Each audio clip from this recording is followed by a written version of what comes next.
लग्नाचे दागिने म्हणजे श्रीमंत पेशवाई दागिने। नाशिकचे सुप्रसिद्ध सराफ मयूर अलंकार सराफ। ताज्या बातम्यांसाठी नाशिक न्यूजच्या YouTube चॅनलला सबस्क्राइब करा आणि बेल आयकॉनला प्रेस करा।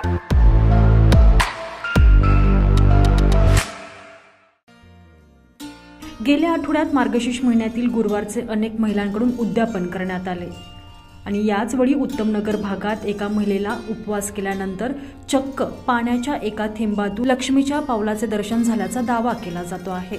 संपूर्ण सिडको परिसरात हा सध्या चर्चेचा विषय बनला होता।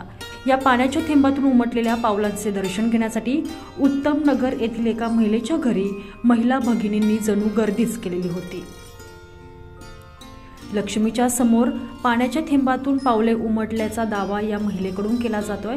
मात्र अशा प्रकारच्या कुठल्याही गोष्टीची नाशिक न्यूज पुष्टी करत नाही। दरम्यान सिडको परिसरात राहणाऱ्या प्रियंका वाणी या गृहिणीनं मार्गशीर्ष महिन्याचे गुरुवारचे उपवास केलेले होते।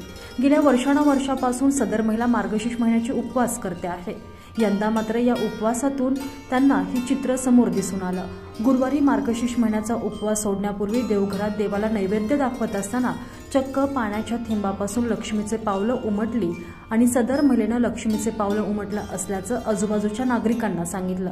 लक्ष्मीचे हे पाऊल बघण्यासाठी परिसरातील नागरिकांनी तसेच महिला वर्गाने प्रियंका वाणी यांच्या घरात दर्शनासाठी एकच गर्दी केली।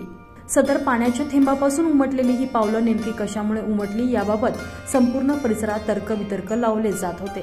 तरी देखील महिला भाविकांनी मार्गशीर्ष महिन्याचे उपवास केल्यामुळे लक्ष्मीनं दर्शन दिले अशी भावना मनात ठेवून दर्शनासाठी गर्दी केली। मार्गशीर्ष महिन्यात बहुतांश महिला या उपवास करत असतात। याच काळात उपवासकर्त्या महिला भगिनींना वेगवेगळे अनुभव येत असतात।